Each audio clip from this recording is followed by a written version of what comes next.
Okay, everybody, hope you're well and hope the Zman is going okay. It's always difficult to kind of know because I don't know what you're hearing in all your other classes, and perhaps I'm repeating things. I apologize if I'm doing it. But I do want to talk about the mitzvah of blowing the shofar. We began talking about it last week. And as you know, this year we do not blow the shofar on the first day of Rosh Hashanah because it's Shabbos. And we do not blow the shofar when Rosh Hashanah falls out on Shabbos. And the question becomes, why is that so? Because after all, blowing the shofar is not one of the 39 malachos. There's no malacha you're doing when you blow the shofar. So what's interesting is there actually is a machlokes between the Talmud Yerushalmi and the Talmud Bavli why we don't blow shofar on Shabbos. The Talmud Yerushalmi gives an interesting answer, and that is the Torah refers to shofar in two different ways, one in Parshas Emor and one in Parshas Pinchas. In Parshas Emor, it describes the shofar as zichron truah, a remembrance of blowing. In Parshas Pinchas, it describes it as yom truah, a day of blowing. So why is there a difference in wording? So the Talmud Yerushalmi says the following. When Rosh Hashanah falls out on Shabbos, you don't actually blow, you only remember the shofar. So zichron truah is when it's Shabbos. Yom truah, the actual day of blowing, is when it's not Shabbos. Which means, according to the Talmud Yerushalmi, the non-blowing of the shofar when Rosh Hashanah falls out on Shabbos is actually a Torah directive based on the distinction between zichron truah and yom truah. That's the Talmud Yerushalmi. The Talmud Bavli does not accept that reason. The Talmud Bavli actually says under Torah law you would blow the shofar on Rosh Hashanah that falls out on Shabbos, but the reason you don't is by a rabbinic gezerah, that the rabbis decreed that there's a fear that if you took the shofar on Shabbos and you weren't sure how to blow, you might carry it outside into a public domain, and you would be desecrating the Shabbos. So in order to avoid a desecration of Shabbos, the rabbis took away the mitzvah of blowing the shofar. That's pretty extraordinary. So the first question you might ask is, who gives the rabbis the authority to change the Torah? Meaning, if according to the Babylonian Talmud, under Torah law, you're supposed to blow the shofar on Rosh Hashanah, even if it's Shabbos, but the Chachamim say no, who gives the Chachamim the authority to do that? So the truth is, we have a klal that the sages, the Chachamim, Chazal, which really means the Sanhedrin. It doesn't mean like a rabbi today. But Chazal, one of the powers the Torah gives them is they could take away even a mitzvah d'oraita as long as they're doing it passively and not actively. Which means they couldn't make a takana, you should eat treif. But passively, don't blow the shofar.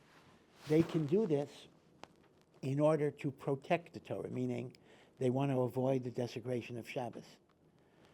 Now, we see a number of, actually this is called the Gezerah, to use the language of the Gemara itself, Shema Yavirenu Dalid Amos, lest you carry the shofar 4 amos, 4 cubits, in a public domain.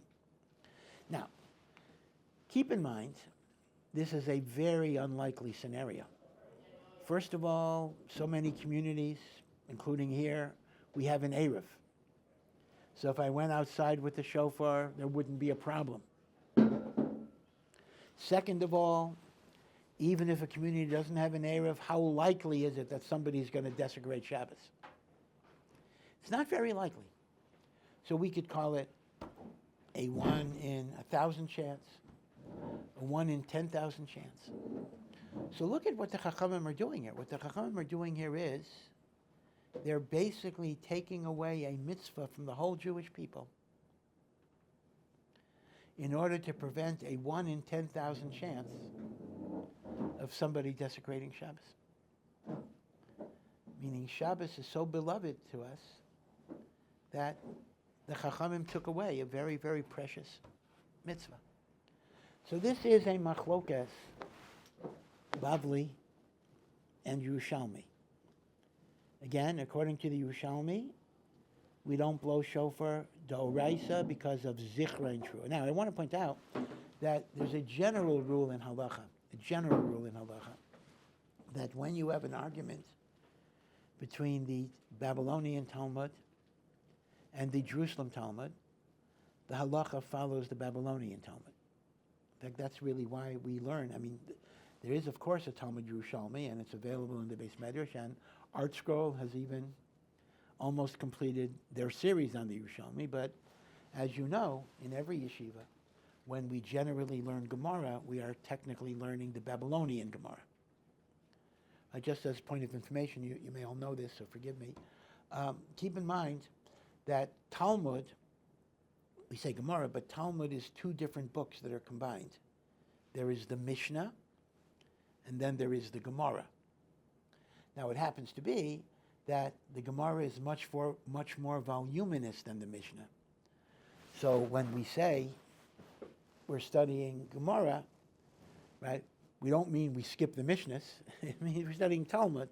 So technically, you're studying Talmud, but you say Gemara because there's so much Gemara. Now, the Mishnah is the same. There aren't two Mishnahs. The Mishnah is the same in the Bavli and the Yerushalmi.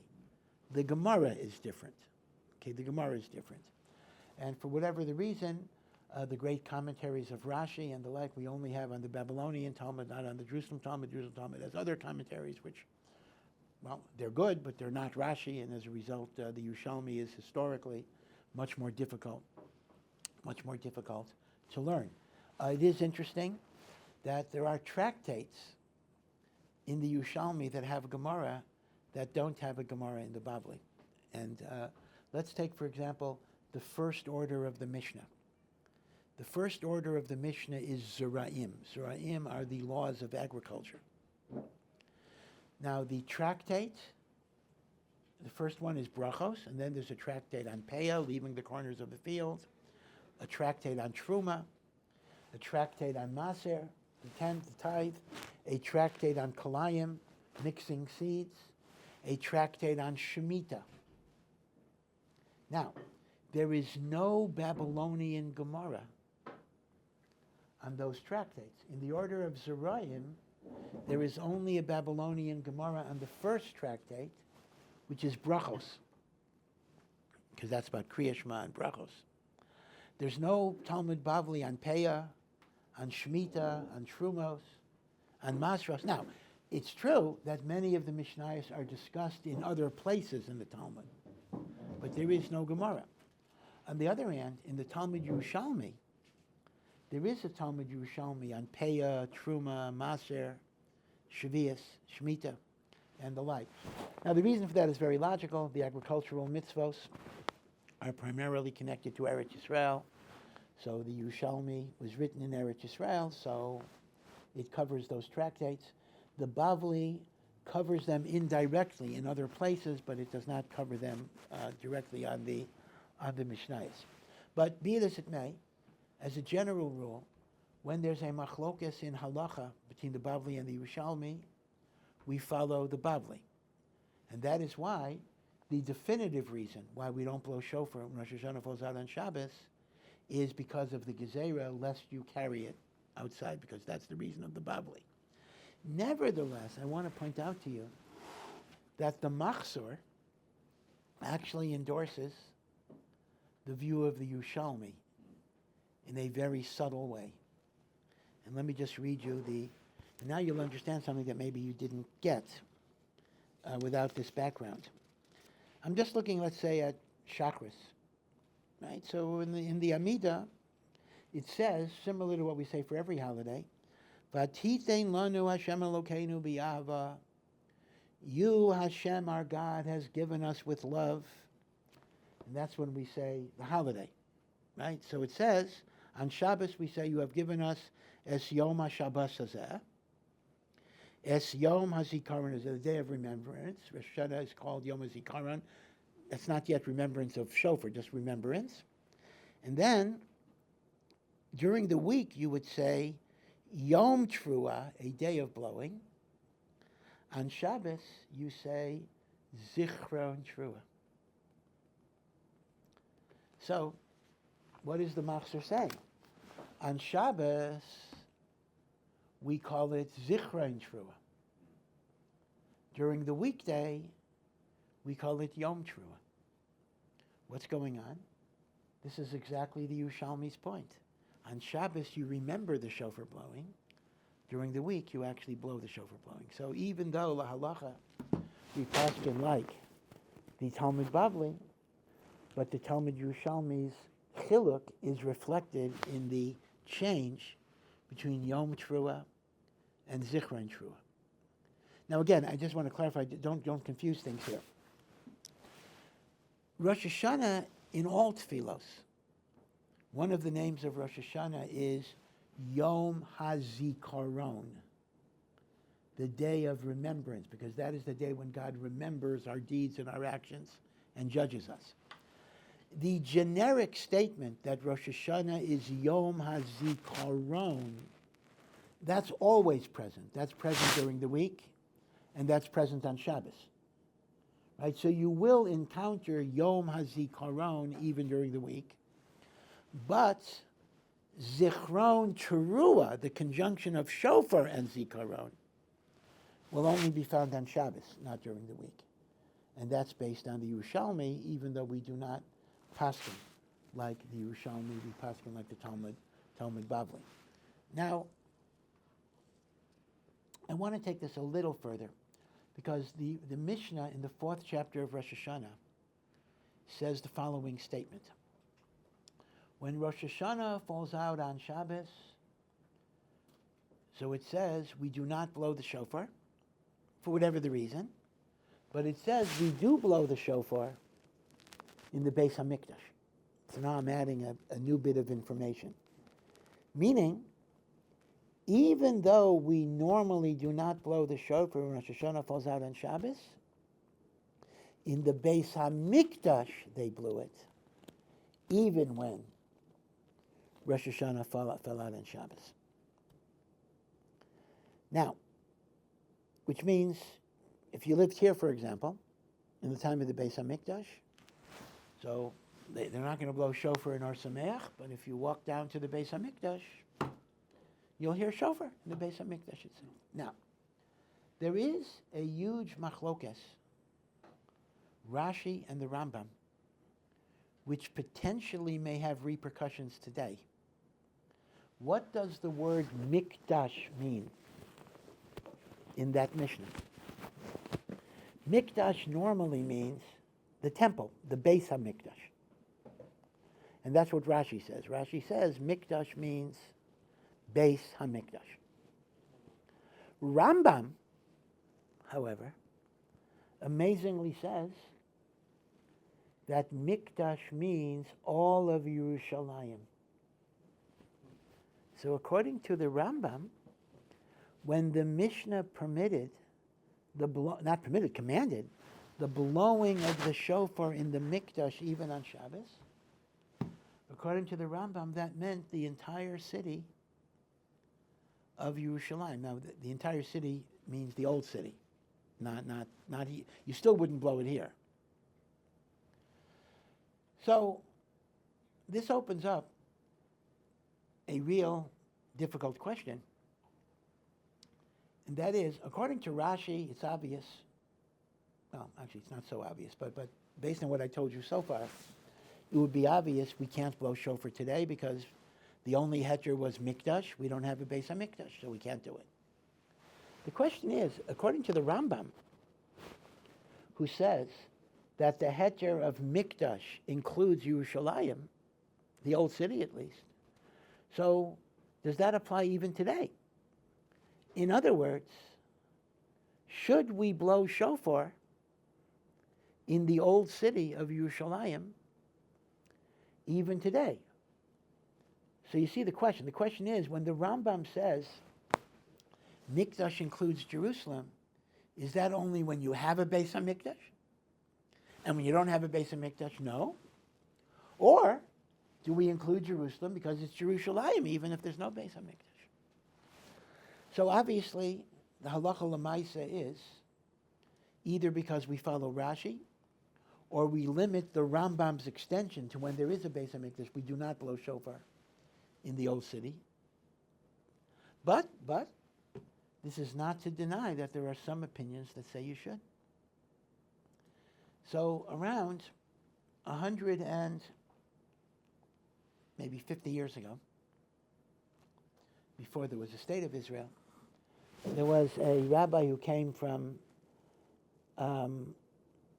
Austria-Hungary, which is now Czechoslovakia, or not now, but was Czechoslovakia, now it's the Czech Republic, whatever, Rabbi Akiva Yosef Schlesinger, who was a disciple of the Chassam Sofer, or maybe 2 generations removed, and he was strongly convinced that we should follow the Rambam and blow shofar in the old city when Rosh Hashanah fell out on Shabbos, because the Rambam says that Mikdash includes Jerusalem.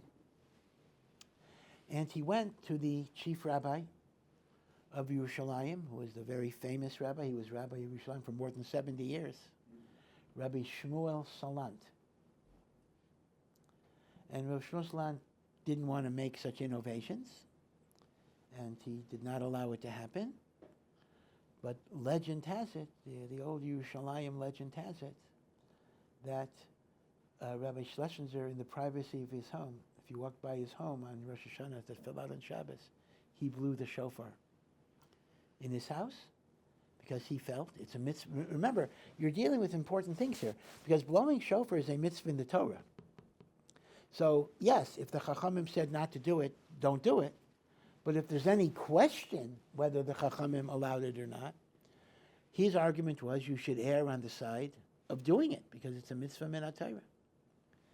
Now, this might be legend, we don't know for sure, but legend number 1 is Rev Schlesinger blew shofar privately on Rosh Hashanah that fell on Shabbos.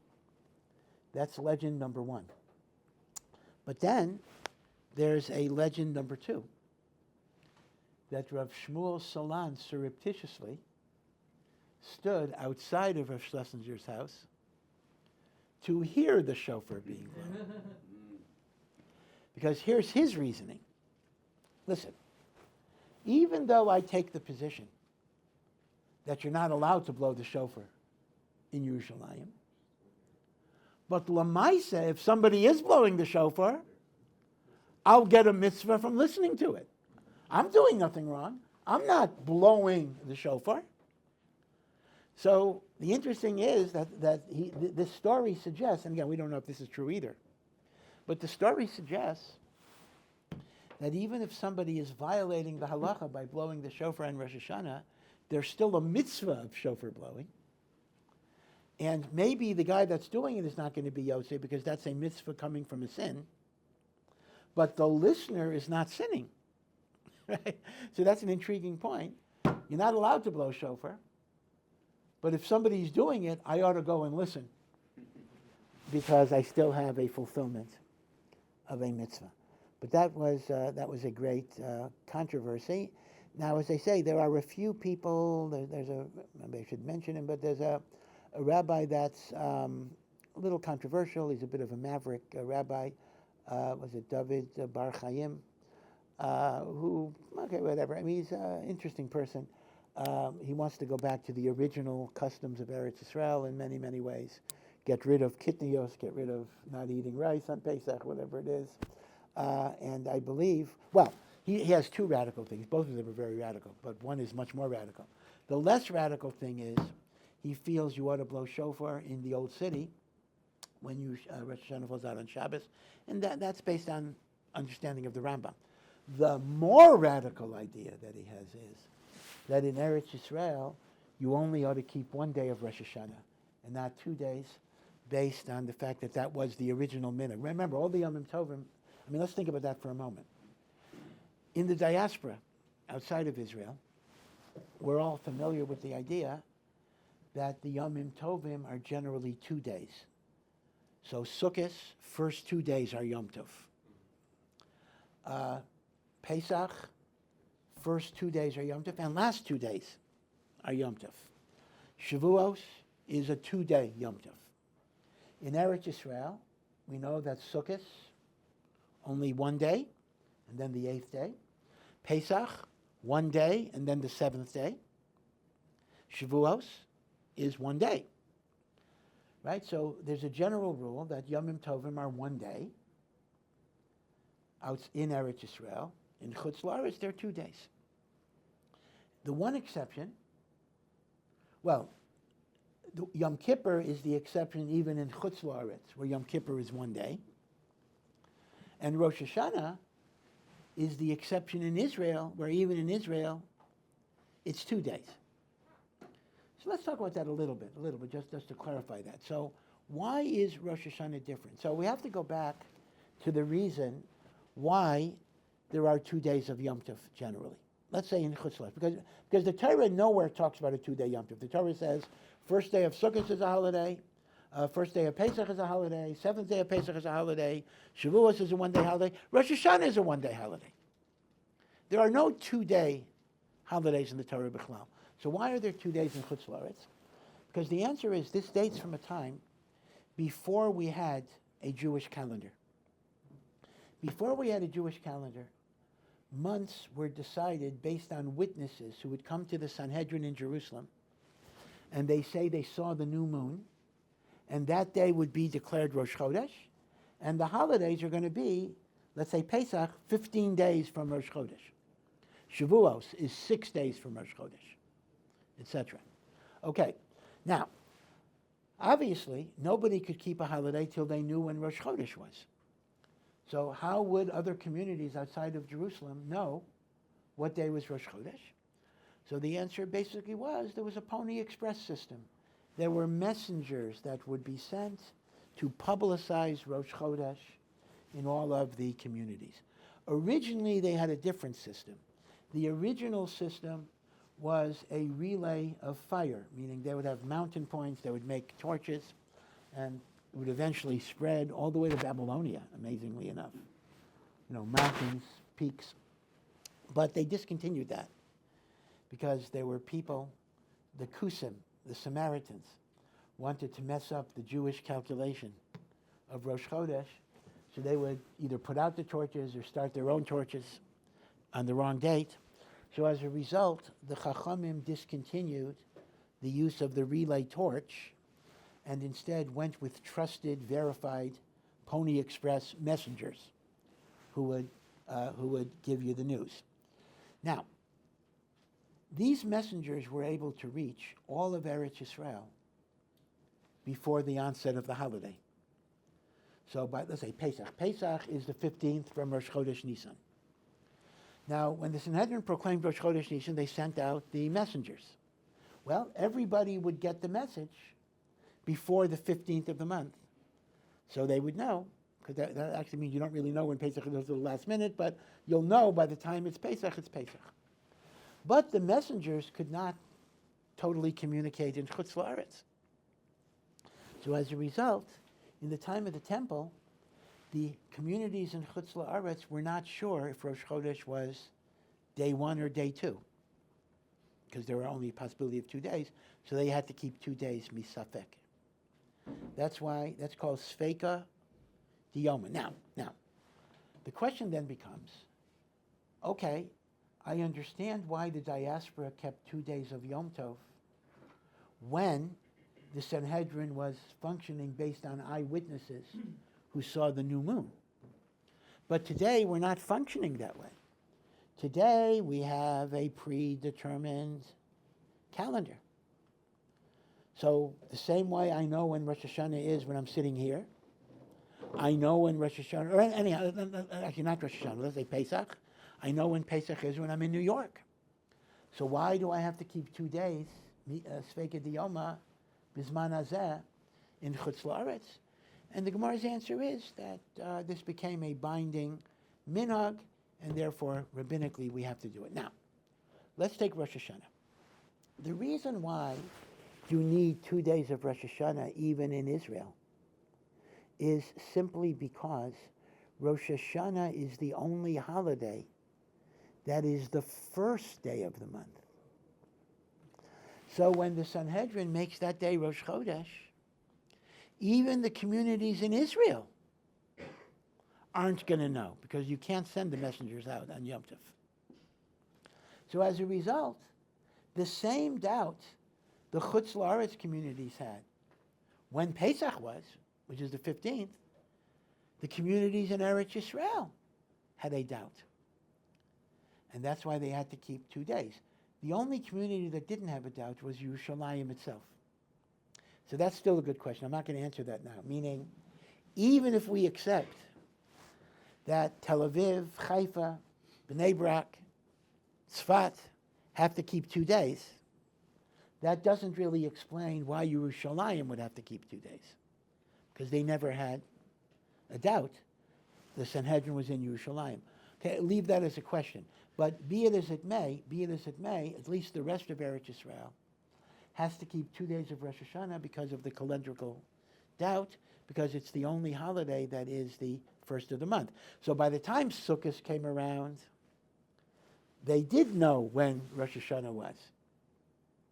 But when Rosh Hashanah came around, they didn't. Which means it's kind of retroactively, they may have discovered they were keeping the wrong day, or they kept an extra day. But at the time, they had a doubt. Okay. Now, the Baal HaMaor, one of the great Rishonim, takes the position that even though it's true that in Eretz Yisrael, when there was calendrical doubt, they had to keep 2 days. The extension of them, remember, in Chutz La'aretz, there's a 2-step extension. Step 1 is calendrical doubt. Step 2 is, even when there's not a calendrical doubt, the rabbis say you got to keep it the way it was. Here's what the Baal HaMaor says. Step 1 did apply in Eretz Yisrael, meaning when there was genuine calendrical doubt, they had to keep 2 days.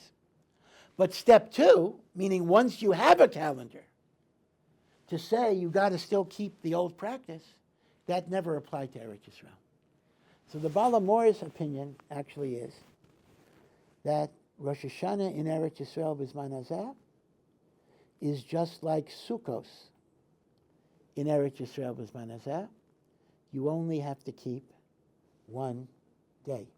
And the Baal HaMaor says that this had been the original custom in Eretz Yisrael until the Balei HaTosfos. There was, the Tosfos and the Gemara, these are mainly from France and Germany. And at some point in the 13th century, 300 Balei HaTosfos immigrated to Eretz Yisrael, and they started a major Jewish settlement in Akko that was later destroyed by the Crusaders.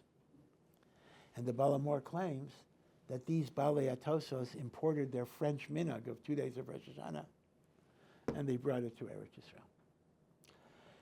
So I hope you're following the lumdus here, which means essentially there is a machlokas if Rosh Hashanah today should be 2 days or 1 day. The overwhelming majority of poskim, and this is the definitive halacha, is we keep 2 days. But you cannot deny that there are some authorities that had 1 day. And I say, David Bar Chaim, who's always, somehow he always gravitates to the minority opinions, actually keeps Rosh Hashanah only 1 day. So he has 2 innovations. Number 1, he follows the view that you blow shofar when Rosh Hashanah falls out on Shabbos in the old city, only in the old city. And number 2, he takes the position you only keep 1 day of Rosh Hashanah. So, as I say, he's an interesting fellow, and he always makes interesting points, but do not follow him halacha l'maisa. He's not. Again, I'm not intending to disparage him at all, but all I'm telling is that his positions are not in accordance with the vast majority of the poskim. So I'm not telling you not to listen, but I am telling you that you should not follow it as practical halacha. So we're not going to blow shofar, and we are going to keep 2 days of Rosh Hashanah. Okay, so that's the idea of the Rosh Hashanah that falls out on Shabbos. Now, here's another. Well, let me give you a nice story that kind of illustrates the dilemma of giving up shofar. Rav Yitzchak Zev Soloveitchik was the last Rav of the Lithuanian city of Brisk. Brisk was destroyed in the Holocaust. He was the last Rav of Brisk. Rav Yitzchak Zev Soloveitchik's father was also the Rav of Brisk. That's the famous Rav Chaim Soloveitchik. And Rav Chaim Soloveitchik's father was the Rav of Brisk.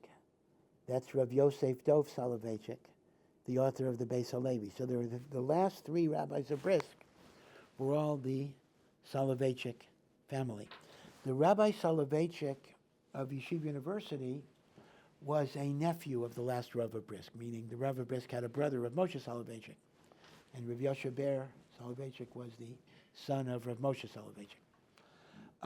So for some reason, when you say the phrase brisker Rav, people are always, although all three of them were brisker Rav, you're always referring to the last one because he was the last Rav of Brisk. He was a prisoner in the Warsaw Ghetto for a while. He lost his wife, he lost some children. Eventually he came to Eretz Yisrael, and he became recognized as one of the great Gedolei Hador, called the Brisker Rav. So the story goes, at some point, when the Brisker Rav was going from place to place trying to escape the Nazis, and at this point he had already lost his wife. She had been murdered. And he was going with his children from different places. And his daughter had one keepsake from her mother that was very, very precious to her. And that was a necklace. It wasn't very valuable, a necklace that her mother used to wear. And the Nazis had, before they murdered her, they pulled it off her neck. They broke it to see if it was valuable, and it really was not valuable. It was so cheap, they just threw it on the ground.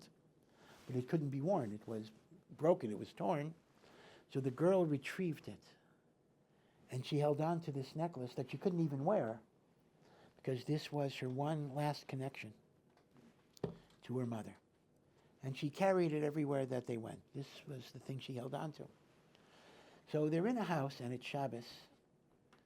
And the Brisker Rav hears that the Nazis are in the neighborhood. The Brisker Rav paskins. It's pikuach nefesh. We have to leave the house in the middle of Shabbos and find another place to hide.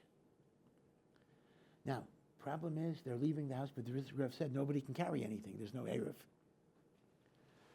So the girl started crying because if she could wear the necklace, she could wear the necklace, but she couldn't wear the necklace. All she could do is carry the necklace. Brisker Rav said no carrying. So the girl started sobbing. The girl started crying. The girl said, "This is the only connection I have to my mother. My mother is dead.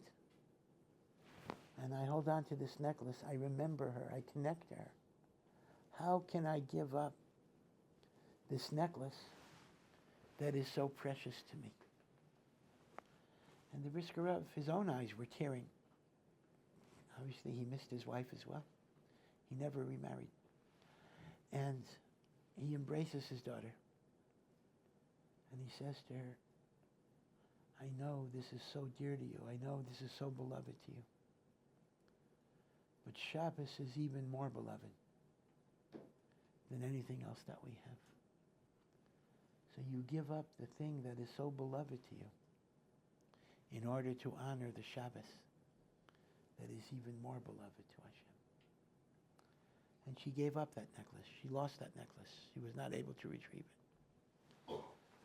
Some want to say this is kind of a similar idea with the blowing of the shofar. The shofar is a precious mitzvah. I don't know if we'll fully understand how precious it is. It changes the attribute of din to mercy. And when we're giving it up, we're giving up something that's very, very, very precious to us. But why are we doing that? In order not to inadvertently violate the Shabbos. which is even more precious to us. There's no necklace, but there's Shabbos. There's no shofar, but there's Shabbos. And that should be a comfort to us. Now, Lamaise, it happens to be true that there's never a year where you don't have shofar at all, because unless you keep Rosh Hashanah one day, so in a way, Rabbi Ben Chaim's symmetry makes sense, because he only has one day Rosh Hashanah and he blows shofar, so that makes sense. But we always have shofar the second day. The second day of Rosh Hashanah can never be on Shabbos. Why is that so? Not because of the second day, but because the first day of Rosh Hashanah. Right? There are 3 days. Another little tidbit of calendar knowledge. There are 3 days in the week that Rosh Hashanah can never fall out on. This is a very important calendarical rule. It really determines the whole Jewish year, because everything starts in Rosh Hashanah, so the whole year is determined by these days. And this goes by a famous acronym, Lo Adu Rosh. Rosh Hashanah can never be on Adu, Aleph, Dalet, Vav. Rosh Hashanah cannot be on Sunday, first day. Rosh Hashanah cannot be on Wednesday. Rosh Hashanah cannot be on Friday. I'll give you the reason in a moment, but it is apparent if Rosh Hashanah cannot be on Friday, then by definition, the second day of Rosh Hashanah can never be Shabbos. So, Rosh Hashanah falling out on Shabbos always means the first day falling out on Shabbos. So we'll always have shofar the second day. So we never lose it totally. But in truth, we do lose it because the second day is rabbinic. The second day of Rosh Hashanah is not a Torah holiday, it's a rabbinic holiday. Right? So in a sense, we are losing the Doraita, even though we have a Reb on it. Okay. Now, let's just go over the calendar rules so you just have a little bit of knowledge on it. So Rosh Hashanah, the Jewish calendar, is set up in a way that Rosh Hashanah can never be Sunday, Wednesday, Friday. Okay, now let's figure this out. Let me do Wednesday. Okay, Yom Kippur is always the day of the week after the second day of Rosh Hashanah. So let's say this year. If this year Rosh Hashanah is Shabbos Sunday, Yom Kippur will be Monday. Next week, a week later. Okay? Sunday night, Monday. Now, if Rosh Hashanah would be on Wednesday, that means Yom Kippur would be on Friday. Is that right? If Rosh Hashanah would be on Friday, Yom Kippur would be on Sunday. So the point basically is, the Jewish calendar does not want Yom Kippur to be Friday, Yom Kippur. And it does not want Yom Kippur to be Sunday, and therefore Rosh Hashanah has to be adjusted, so that's not going to happen.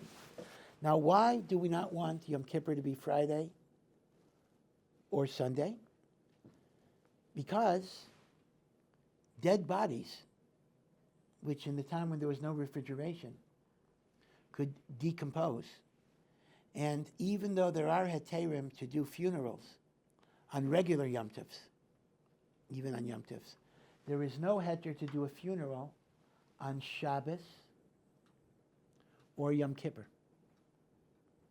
So if Shabbos and Yom Kippur would be one after the other, either Yom Kippur Friday and then Shabbos, or Yom Kippur Sunday preceded by a Shabbos, you would actually have 2 days in a row where you would be unable to bury the dead.